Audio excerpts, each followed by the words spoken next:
People that use AI will replace people that don't use AI. So if you're a student and you are not using AI, this is not the time of studying harder, it's the time of studying smarter. And we are going to be using artificial intelligence to boost your productivity in terms of your academics. Now let me show you how. I've spoken to over 9 best gratuity students from our nation, and there are things that when I spoke with them, I was like, why didn't I learn about all these things while in school? And my goodness, academic success now, it's beyond just cramming textbook. It's beyond just attending lectures. It's beyond just reading and studying, just like they always tell us.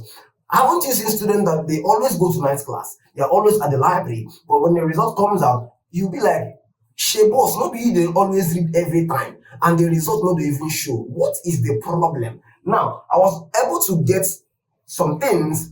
Now, there are actually 9 things that are going to help you. I call it the unconventional wisdom that nobody tells you about. In this day and age, if you're not engaging this wisdom, or if you're not applying this wisdom, my God, you will be humbled by the school system of my country, Nigeria. And I call it smart moves for academic success. I'm working on a book that is going to help us students. Now, I'm going to give you 4 out of these 9 smart moves. And the first one, as much as it depends on you as a Nigerian student, don't joke with this at all. Don't joke with this. Always integrate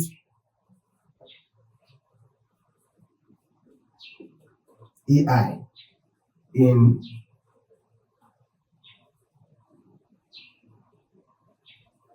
your learning. Let me tell you, AI is not village people. AI has come to stay. I was watching a particular podcast about the concept of is AI really going to take our jobs? AI is not taking anybody's job. I kid you not. But the thing is, it is human beings that use AI that will take the jobs of people that don't use AI. Simple. While as an undergraduate, I started using AI from my 400 level second semester, but I flooded into AI my final year. And I used AI, don't tell anybody, I used AI to write my final year project. My God, AI will make your work faster. AI will make your work much more easier. Let me tell you, if you think that AI is taking away your brain, let me draw you back. I can remember, now I didn't live when this happened, but according to a case study, many years ago, before the time of calculators, when the calculator was propounded and brought into the scene, people were like, this is going to make students stop thinking. And a lot of professors kicked against it. But with time, it was adopted. That was their own AI. Now AI is here and many persons are kicking against it. Don't worry. Time will reveal. Time will tell. I kid you not. People that use AI will replace people that don't use AI. So if you're a student and you are not using AI, you are whining yourself. I kid you not. I used AI to prepare for my final year defense. I will show you how. Please, as a student, integrate AI in your learning. It's going to make you. This is not the time of studying harder. It's the time of studying smarter. And you are going to be using artificial intelligence to boost your productivity in terms of your academics. Now, let me show you how. Now, if you're going to use, let me use this marker here. Instead of going online, let's say you are given an assignment, instead of just going online and typing, please, I want to understand what is photosynthesis, let's use photosynthesis, or what is machine learning. You read a lot of articles, a lot of blog posts by many persons. You can simply use Gemini, or you can also use ChatGPT. Please explain photosynthesis or explain machine learning as a professor speaking to, you can mention your age or speaking to a 10-year-old. Make sure you list factors that I must understand and break it down in a certain way that will help me to remember and memorize these concepts. It's about utilizing the tools that you have to make you learn smarter. AI is here to enable learning to become much more fun. There are topics that the lecturers, sometimes they say lecturers take easy things and make it complex. I don't know if you get me, but AI takes complex things and make it easy. All you just need to do is learn how to prompt well. Don't just tell AI, explain mental framework for me. Or don't just tell AI, explain machine learning for me. Tell AI, prompt is what? AI, I am a 200 level student studying XYZ. I was taught on a concept about energization of mechanisms, but I did not understand it. I want you to explain it well and use analogies to buttress your point, and also make sure that as you're explaining, you're also bringing in factors or points that I must learn to be able to assimilate further. Now, this might take you time, but it will give you better results. And let me show you how you're going to use AI. Firstly, let me use how to use AI well in your learning. Firstly, in tests. Use AI as you're preparing for any test. Use AI to test yourself. How do you do that? Your lecturers give you PDFs, and you have PDF textbooks and materials. Use that textbook. Do you know that you can upload your materials, your files on ChatGPT and tell ChatGPT to generate questions, possible questions for you? You can also use, and that is Notebook LM, to also post your materials and tell it to generate questions for you. Now, I'm not saying things that I had. This is the thing I did to prepare myself for my final year defense, my project defense and proposal. After writing my proposal work, I posted it into, that's Google Gemini, and also Notebook LM, and I told it to generate possible questions. My God, if you saw questions that lecturers might likely ask me out of my final thesis, and I prepared with those questions, and I entered and I spoke like a professional public speaker. So prepare your test using AI. Secondly, to use AI, you can also use AI, like I mentioned earlier on, to explain. See, gone are the days when lecturers come and they don't teach you well, and you go back and be like, I don't learn this thing because the lecturer not teach me well. Now you the fuck up. Yes, you are the one messing up your future, not the lecturers. They are being paid to a certain degree. If a concept is being taught, you don't understand, and you ask the lecturer for explanation, and the lecturer explained it without also making you understand. We have been there before. All you need to do, you go YouTube, use YouTube, learn. And also, as you're using YouTube, use ChatGPT and Gemini. It's not about you becoming duller, it's about becoming smarter. So that when you now go get to YouTube, you've learned the process, you now go to ChatGPT, give it that prompt, give it that topic, and tell it to use analogies to explain everything, and also tell it to summarize some particular difficult concept and break it down. My God, whenever you come to the class and the lecturer is repeating the same thing, you'll be like, I understand this better. And even when you enter the exam hall, you tend to remember much more analogies that you've read from ChatGPT. You see that now? So it's not about studying 15 hours studying. My God, this time, study smarter. Now, the next one I'm going to give you is exams. You use AI to prepare for exams. Similar to explanations, your materials, post it into AI. Tell it to generate possible exam questions for you. If the materials cannot be posted, snap it. Use cam scanner. Take a photograph of it, convert it to PDF, post it into your ChatGPT, and tell it to generate possible and likely exam questions for you. And that way, you can be able to predict. I didn't say you will know the exact question. I'm saying you can be able to predict and prepare yourself for exam. That is one way to use AI. So if you're not using AI in this time, you are really missing out. I kid you not, I used AI, and you use AI to some. Time will not permit me. I have a lot to share with you. So let's get down to the second thing that you must do. Smart moves for academic success for Nigerian students. Please, don't just study to pass, study to teach. Many persons will be like, what kind of smart move is this? Let me show you how. Now, do you know that teaching is the highest form of understanding? If I want to be able to test if you understood a particular concept, I'll just ask you, young man, come. You are claiming that you read.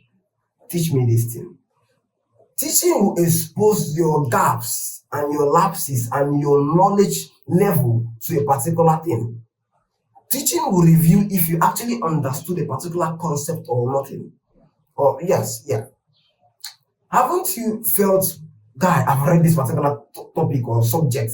I can be able to answer any question. And you ended the exam, that thing you thought you knew, Baba, you really didn't know it.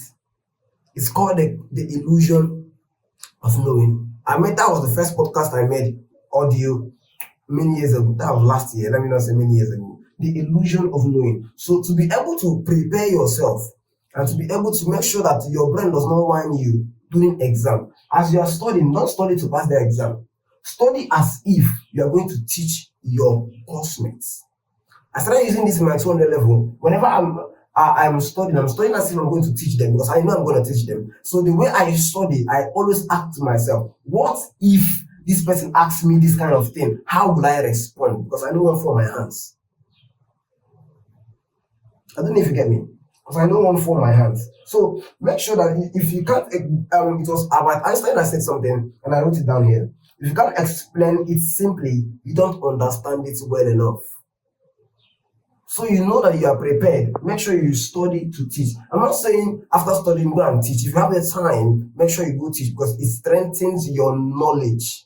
It strengthens your ability to recall and retain information. But if you don't have the time, make sure that as you are studying to teach. How do you study to teach? As you are done studying, you close the book and ask yourself, teach yourself. Teach yourself. It's going to help you to remember more. It's an unconventional wisdom. I learned it from, that was Emmanuel Ayomide, one time best graduating student, Nile University, and he got 5.0 using this mechanism. So now, the next one I want you to understand is, and if you are getting value out of this, make sure you are following us on our Spotify account and make sure you are subscribed to our YouTube channel because this is a month where we're talking about the game of academics, explaining everything that will help you in terms of your academics. And this is the Nigerian Student Podcast. Forgive me for not introducing myself. My name is Maxwell. Please let's get back to class. Respect the power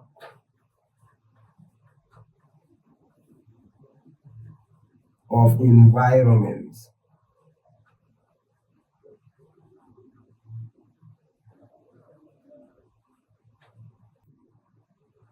The power of environment. Now, there are students that will say, I've been studying, but it seems like it's not entering.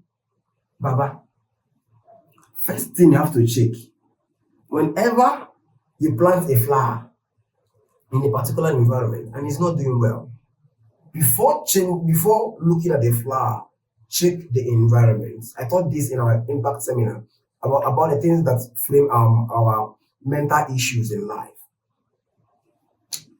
Check the environment. Many of us, our environments are designed in a way to distract us. Let me tell you, design will always win willpower. I want to do this, but if you design your room in a way that if you sit down on that table, there is nothing like distraction, you tend to study more than when you have a table that when you sit down on, you see your phone, you see a lot of things that will distract you. Now, forgive me for saying this, but this is me telling you, have a study space in your room or anywhere you stay as a student. Because whenever you are sitting down, your mind is now focused on the particular assignment that brought you into that space, and that is to study. But if you don't have a study space, you will really, really struggle to study. Let's say you don't have a table or a particular place where you sit down to study. Now, I never had it. Okay, I was telling you that during those days, I didn't have money to afford a table. So I used to use our engineering drawing board. Then I was take my seat, sit down, and put it on my laps, and automatically I'm switching into studying mode. I don't know if you get me. So sometimes, not all, sometimes, our environment has a power it plays in our minds. So whenever you are sitting down and you want to study and you have your friends are around you and they are discussing, if you check, you tend to not focus on what you are studying. You tend to switch into that conversation, especially when the conversation is around a topic, a particular concept or discussion that you are interested about. But if you are in an isolated environment, not necessarily an isolated environment, an environment that is calm, that is ample tranquility, and you tend to focus more because the environment there is wiring your mind into one direction, and that is your studying direction. I don't know if you get me now. So sometimes it's not a function of the hours you spent, it's also a function of how intentional you are in spending that hours. And one of the things that will give you that intentionality is your environment. I don't know if you get me. I don't know if I'm making sense. If I'm making sense, please make sure you like this video. I wrote something down here. One of the greatest lies we believe is that we can succeed anywhere, anyhow, as long as we try hard. But the truth is, environment is enough for breakfast. I had to, write that down so that I will laugh while talking about it. And also, trying to study in a noisy, toxic, or disorganized place is like trying to sprint in a swamp. You know how swamp is now. If you want to run in a swampy area, you will mess up yourself. You mess up yourself. Get that point. So the next one I want you to also know, which is very, very important. Very, very, in fact, calm down. This next one I'm going to refer to you is very, very, I kid you not, much more important than many of them all. Favor is a force. While in school, please connect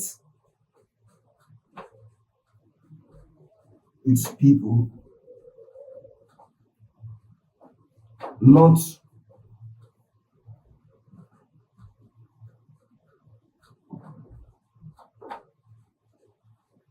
just papers. I'm going to explain. But before I explain, let me read out what I wrote here. We often think that academic success is all about grades, all about studying, all about going to nice class, being at the library 247. Make sure you are being at the forefront in class. That is what we think will give us academic success, right?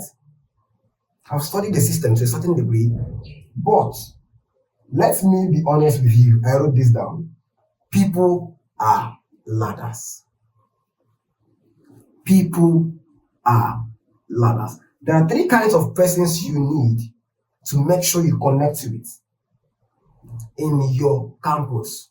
Firstly are the administrators in your department and college. You will need them or you will know. I've been in a situation where I studied, I did my due diligence, but there was an error in marking scheme. And I needed someone that will help me. My God. If not that we built a good relationship with the HOD then, I would have retaken the course. So many of the times, we fail not because we didn't study. We fail because there was a mistake somewhere, but because we don't have someone that will speak for us, or someone that will help us out solve that particular need or that particular challenge, we tend to accept the failure wholeheartedly. I've studied the system to understand that, my God, you really need people, especially in this unstable academic system that we have. You need administrators. You need quality relationship with the administrators. When I mean the administrators, I mean the exam officers, your HODs, the people that are working with your HODs, the technicians, the librarians as well. They're going to help you. Now, the second step of persons you need are your lecturers. Lecturers are gatekeepers. I'm going to teach more about lecturers. So whenever I prepare my class well, because I'm still understanding this concept of lecturers. Lecturers are gatekeepers. Even if you want to study as much as you can. If a lecturer says you are not going to fail, you're not going to fail. Likewise, if a lecturer says you are not going to pass, you're not going to pass. Forget that these lecturers, many of them work in a web system. It's only God that can say you pass and they'll say you fail. That will not become a challenge. They work in a web system to a certain degree that even when you think the person you are reporting that lecturer wants you to fail, when you report that lecturer, that lecturer will not come and threaten that already existing lecturer that threatened you. And sometimes you won't even know that the person you are reporting to is the friend of the person that gave you that F. My God, you need to build quality and strategic relationships with your lecturers because favor is a force. Connect with people, not just papers. I've seen many students that focused on scramming, they focused on hyping, attending night classes, making sure that they never missed a class. But there was a problem somewhere, probably an error in marking skill, and no lecturer could vouch for them. Beyond just giving favors, even when you leave school, you always need letter of recommendation, even if you are applying for scholarships and the rest, for jobs. If no lecturer will vouch for you, my God, it's going to be difficult for you, even as you are doing clearance. And the third set of persons you need are your course mates. In fact, your course mates, to a certain degree, are much more important than your lecturers in terms of relationships. Because these ones are the ones you're going to be moving with for the rest of your life, in campus. And even when you leave school, let's say you are good in public speaking and you understood what you studied in school, and you have a friend, a classmate, that has an uncle that needs a PR, that needs someone that will advertise or become the spokesman of their company, and your friend has already what he's doing, who do you think he will recommend? Your friends your classmates have the capacity to teach you that which you didn't understand. I was once in a situation where I had an issue with a particular course. My HOD reached out to one of my classmates because I reached out to my HOD requesting for an assistance in helping me. But they needed to vet that this guy is worth investing our credibility on. So they asked a few of my classmates, what do you know about this guy? They were like, this guy is a good guy. He doesn't do cheating. He doesn't sort on the rest. If my classmates didn't believe in me, if I didn't have quality relationship with them, it would have tarnished my image, and that would have been the end of that help. So never you think that even those ones you think that they are not hyper, they are not intelligent, they are needed in this long run. They are needed in this long run. So as much as you can, let me read out some things I had to jot down. Treat each lecturer with respect. Make sure that you are greeting them. I learned this from Precious Okon, 5.0 best graduating students, Nile University. She said, invest into lecturers' emotional bank accounts. How do you do that? Make sure you are in class, asking meaningful and thought-provoking questions. Never you downplay your master. Even when you think you understand it better, just smile and keep quiet. Never you think you can outshine your master. It's a law from, what is his name again? Oh, what is the name of that book again? This man that is very, very good in manipulation. I'll get to when I remember that book. Never you think you can outshine your master. It's not done. If you do it, you're going to face the consequences. So make sure you're treating them with respect. Whenever you have money, when they're done with class, but get them a bottle of water. You are investing into people's emotional bank accounts. And a time will come when you have to withdraw from that emotional bank account. And that is when probably you entered a one chance, you entered a challenge, and you needed someone to help you. Now, be helpful to your course mates. You might not be the most intelligent person, but make sure you are contributing to the intelligent ones. So whenever you have a course you are not understanding, you can reach out to them to help you. Even if you never reached out to them to help you, in the long run, they will still remember this guy that always treats me well with respect. Now, attend your departmental and feel, all right. In every generation, I wrote this down. In every generation, access is more powerful than assets. Think about it. I will not explain. Think about it. Access is much more powerful than assets. Can you permit me? So, what you know matters, but who you know also matters. The administrators, your lecturers, and your course mates. Now, on this note, I would have given you another, that's the fourth one, that is, make sure I'm going to write a book on this. I'm working on a book around this. I'm not going to write it down. Guide your energy, not your time. Guide your energy, not just your time. I have a question for you. I asked this question on my WhatsApp status earlier this morning because I was thinking about this. Between time and energy, which one do you think matters the most? Which one do you think matters the most? We are in an environment where most of the time we complain that we don't have time as students. I understand. But do you know many students tend to always fix their studying time when they don't have energy or when they have low energy? Check when last you studied. Sometimes we fix our studying time at the end of the day, and when fully well that you have lectures back to back, and the rest, you attended fellowship, you went to a whole lot of activities, and when you now come for that next class with your book, you'll be like, no. The best thing you can do for yourself is to fix your studying time at your golden time. That's what we call golden time. Golden time is whenever you have the most energy in a day. For many persons, it might be from 5 a.m. to 9 a.m. For many persons, it's especially in the morning, from 12 a.m. to 5 a.m., especially me. The best thing you can do for yourself is not following all these study advice. You do this. The best advice, study advice you can ever get is understand what works for you and apply them with wisdom and being smart in application. Let me give you some things I wrote for you down. Many students block out hours to read, but forget to protect the energy required for the focus. Very, very important. It's not how long you sit with a book. You know, many of us we claim we read for 15 hours or for 7 hours. If you really check, what we are doing is not even reading. We are just staring at the book for 7 hours and nothing was entering. Sorry about that. But how alive your brain is when you do that reading is a question. How alive is your brain when you do reading? Very, very important. Mind you, there's what we call golden hours.